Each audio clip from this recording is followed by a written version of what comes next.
તો તમારું બધાનું એક વખત સ્વાગત છે આપણી ચેનલ મેડિકો સ્ટડી ઇન ગુજરાતીમાં. આજે આપણે સમજવાના છીએ કે જે હમણાં સ્ટાફ નર્સની પરીક્ષા આવે છે, સ્ટાફ નર્સની પરીક્ષામાં પૂછાતા ઓબ્સ્ટેટ્રિક વિષયમાં સ્ટાફ નર્સમાં જે ગાયનેક અને ઓબ્સ્ટેટ્રિક સબ્જેક્ટ આવે છે એમાં ઓબ્સ્ટેટ્રિકમાં પ્રેગ્નન્સી રિલેટેડ જે ડિસઓર્ડર હોય એમાંના એક ડિસઓર્ડર વિશે આપણે આજે ચર્ચા કરવાના છીએ. એક રોગ વિશે આપણે ચર્ચા કરવાના છીએ જે પરીક્ષામાં અવારનવાર આમાંથી એક પ્રશ્ન પૂછાય છે. તો ચાલો જોઈએ આજે. આજે આપણે સમજશું હાઇપરટેન્સિવ ડિસઓર્ડર ઇન પ્રેગ્નન્સી. હાઇપરટેન્શન એટલે શું? તો બીપી વધી જાય ને એને આપણે સામાન્ય રીતે હાઇપરટેન્શન કહેતા હોય કે બીપી વધી ગયું. આપણે એમ કે ગુજરાતીમાં બીપી વધી ગયું એને કહેવાય હાઇપરટેન્શન. હવે હાઇપરટેન્શનના કારણે કયા કયા રોગ થાય અને સ્કેમાં તો કે પ્રેગ્નન્સીમાં પ્રેગ્નન્સી દરમિયાન હાઇપરટેન્શન એટલે કે બીપી વધી જવાના કારણે કયા રોગ થાય એના વિશે આજે આપણે સમજશું.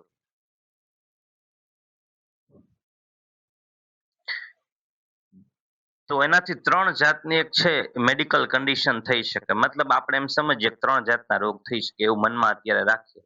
તો પેલું છે પ્રેગ્નન્સી ઇન્ડ્યુસ્ડ હાઇપરટેન્શન. હવે આપણે સમજશું કે પ્રેગ્નન્સી ઇન્ડ્યુસ્ડ હાઇપરટેન્શન કોને કહેવાય. બીજું છે પ્રી એક્લેમ્સિયા અને પ્રી એક્લેમ્સિયા પ્રી એક્લેમ્સિયા. ત્રીજું છે એક્લેમ્સિયા. હવે આપણે છે ત્રણેયનું છે થોડુંક ડીપમાં ચર્ચા કરશું એટલે પરીક્ષામાંથી આમાંથી કોઈ પ્રશ્ન આવે તો તમને છે સમજાય. આની બધી પેથોફિઝિયોલોજીમાં એટલું બધું ઊંડું નહીં ઉતરીએ કારણ કે એવું બધું છે મેં જોયા છે પ્રશ્નો કે એમાં ક્યાંય એવું પૂછાતું બહુ ઊંડું પૂછાતું નથી. એટલે આપણે આની છે એ ઉપર છેલ્લી આપણે માહિતી રાખશું કે જેટલું તમારે પરીક્ષા લક્ષી પૂછાય. બરોબર.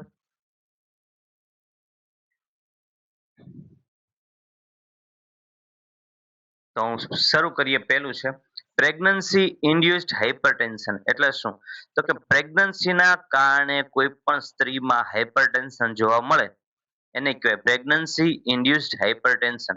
હવે ધારો કે પેલા આપણે છે ડેફિનેશન વાંચી લઈએ પછી તમને સમજાવીએ.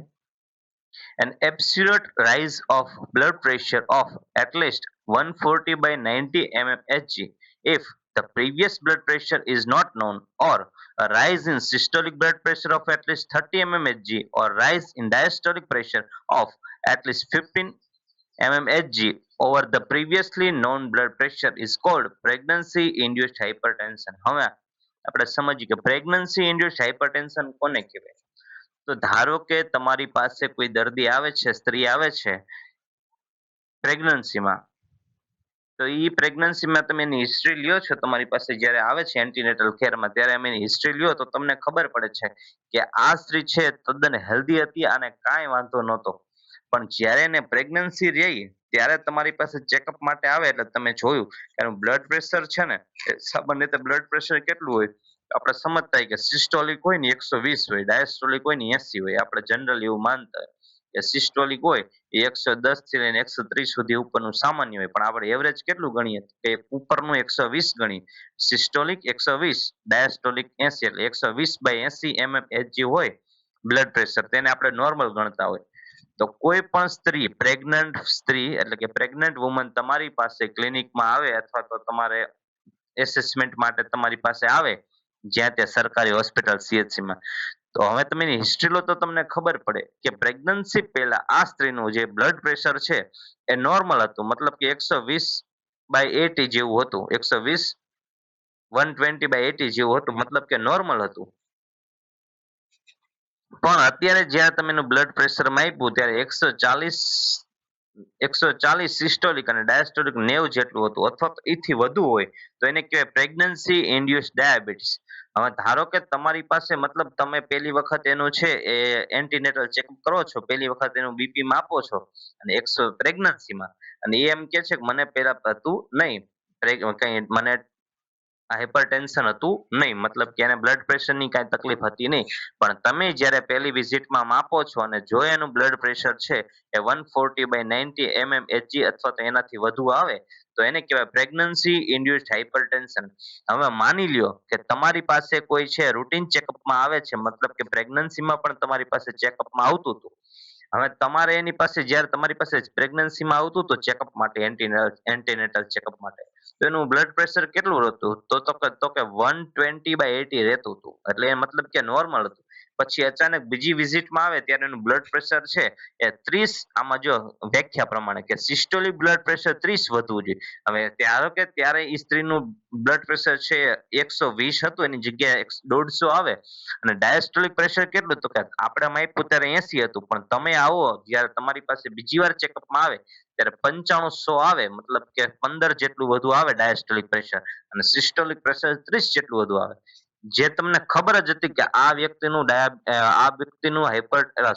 Blood pressure, normal blood pressure 120/80 રહે છે, અને પછી તમારી પાસે અચાનક વિઝિટમાં આવે છે અને 150/100 થઈ જાય છે, તો એને કહેવાય પ્રેગ્નન્સી ઇન્ડ્યુસ્ડ હાઇપરટેન્શન. એટલે હવે સમજી ગયા પ્રેગ્નન્સી ઇન્ડ્યુસ્ડ હાઇપરટેન્શન કોને કહેવાય? તો શબ્દ ઉપરથી સમજી શકાય કે પ્રેગ્નન્સી ઇન્ડ્યુસ્ડ હાઇપરટેન્શન એટલે કોઈ પણ સ્ત્રી તમારી પાસે પ્રેગ્નન્સીમાં આવે છે કે જેનું બ્લડ પ્રેશર છે એ 140/90 mmHg અથવા તો એનાથી વધુ હોય તો એને કહેવાય હાઇપરટેન્શન, અને પ્રેગ્નન્સીમાં આવ્યું એટલે એને કહેવાય પ્રેગ્નન્સી ઇન્ડ્યુસ્ડ હાઇપરટેન્શન.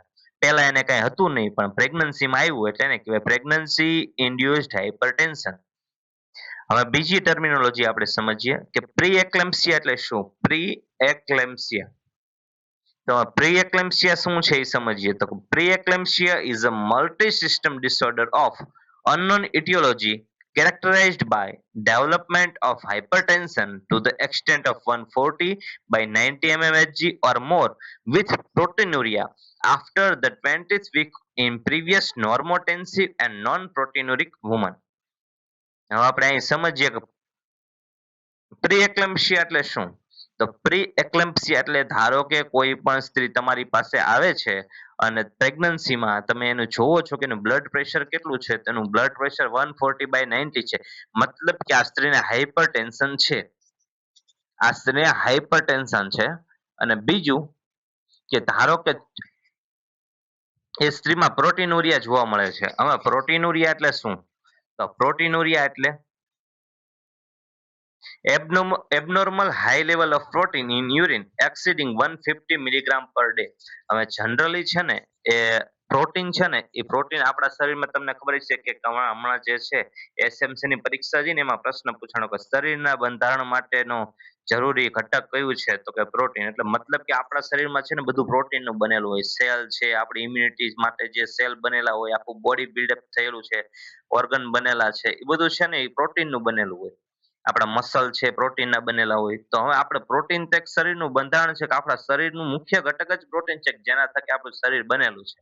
તો આ પ્રોટીન વસ્તુ જે આપણે ખાઈ ખોરાકમાં, ધારો કે પ્રોટીન વાળી વસ્તુ ખાઈ અને પછી આપણા શરીરમાં, આપણા ગટમાં, આંતરડામાં એબ્ઝોર્બ થઈને આપણા શરીરમાં, મતલબ કે લોહીમાં ભળે, તો પછી લોહીમાં એક વખત ચડ્યા પછી એનો છે ને એક ક્યાંય વેસ્ટ ન થવો જોઈએ, સાવ ઓછો વેસ્ટ થવો જોઈએ.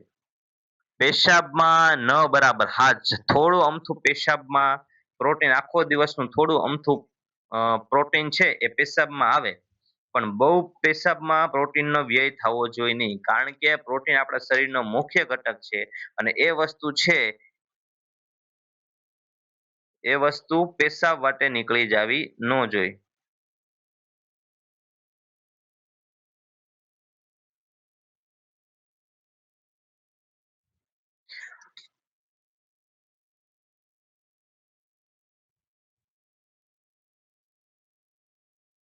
હવે આખો દિવસમાં કેટલું પ્રોટીન છે ને, આખો દિવસમાં કેટલું પ્રોટીન પેશાબ વાટે નીકળે?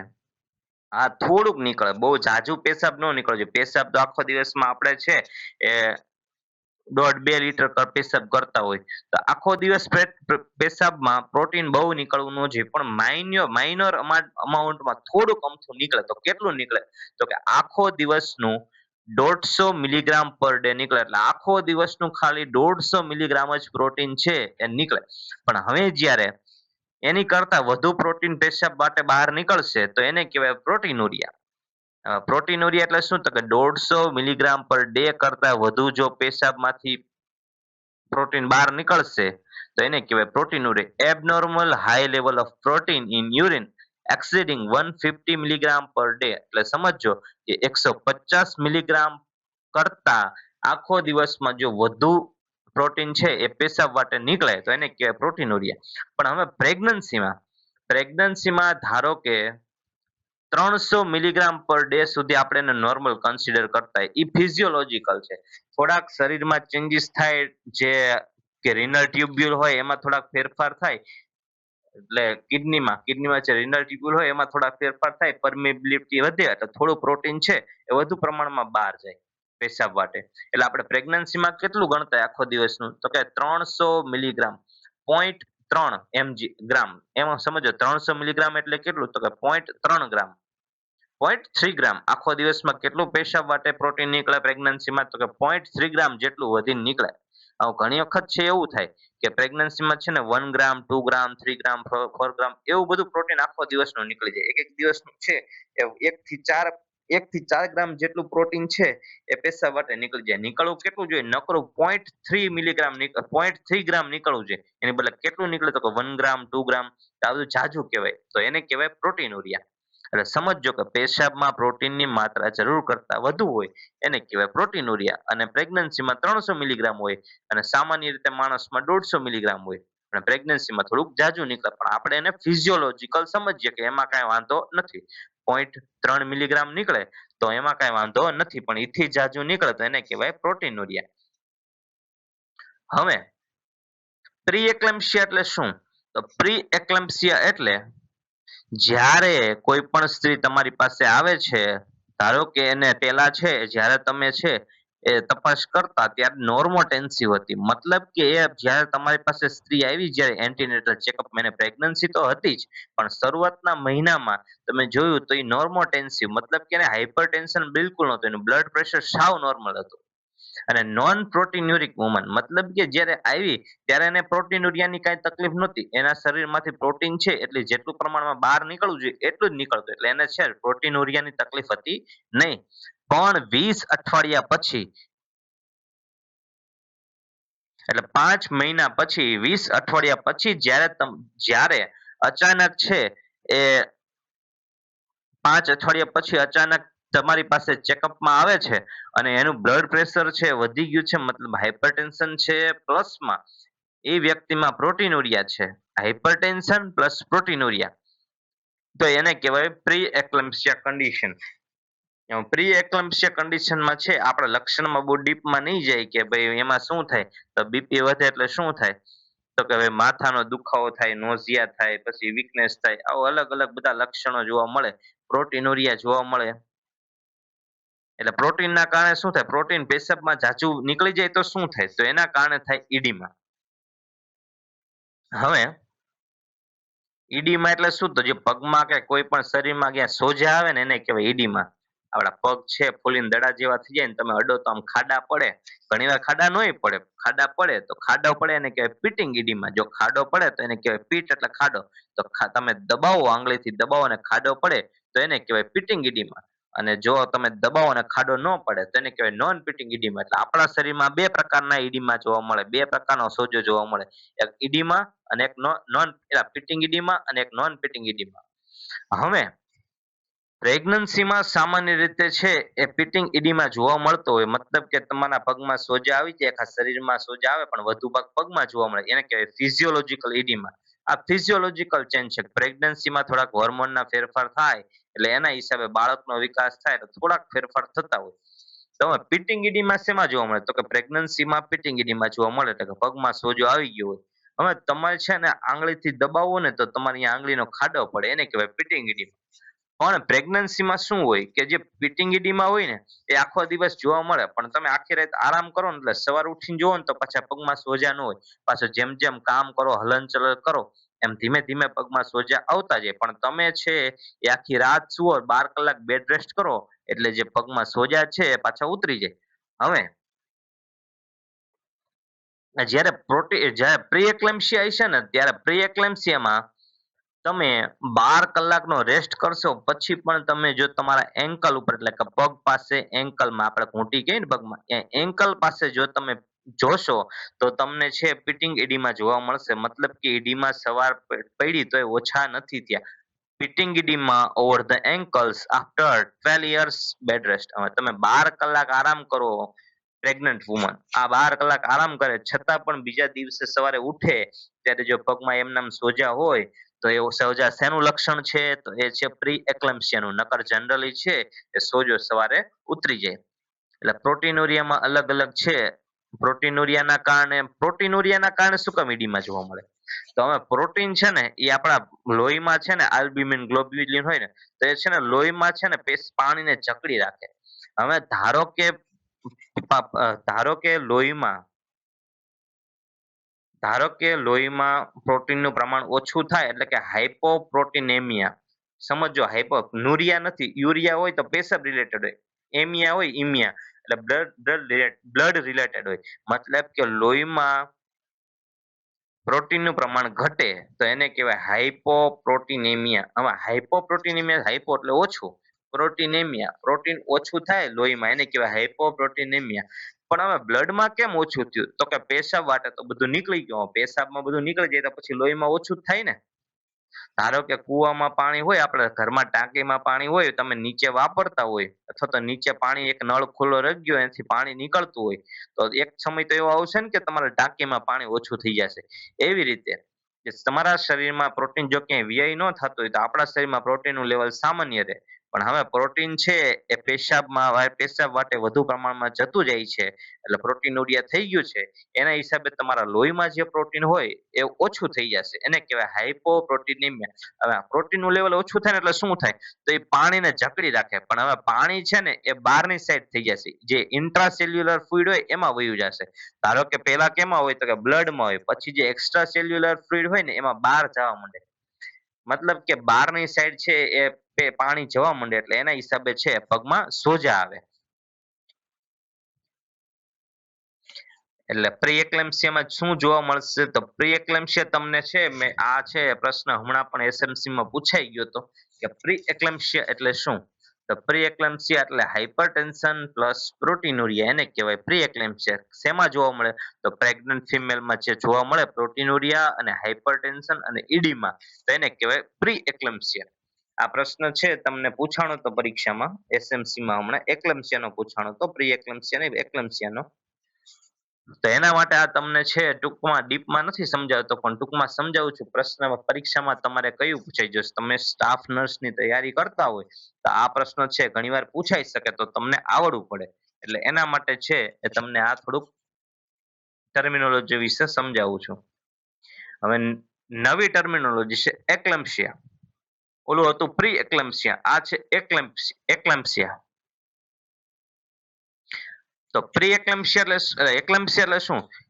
Preeclampsia, when complicated with generalized tonic-clonic convulsion and or coma is called eclampsia. હવે એક્લેમ્પસિયા એટલે શું? પ્રી એટલે એની પહેલાનું. હવે એક્લેમ્પસિયા એટલે શું? તો આ સાચી કન્ડિશન, આ ઓલી એને પહેલાની હતી, આ હવે રિયલ કન્ડિશન એવું કહી શકીએ આપણે.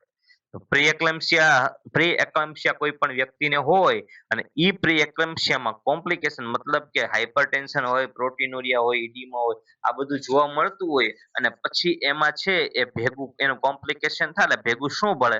તો કે જનરલાઇઝ ટોનિક ક્લોનિક કન્વર્ઝન. હવે માતાને સ્ત્રીને જ્યારે છે એ આંચકી ઉપડી જશે, ક્લોનિક કન્વર્ઝન એટલે આંચકી ઉપડી જાય. જનરલ ટોનિક ક્લોનિક કન્વર્ઝન એટલે કે એને આંચકી ઉપડી જશે. પેલા શું હોય? તો જનરલાઇઝ ટોનિક ક્લોનિક કન્વર્ઝનમાં શું હોય?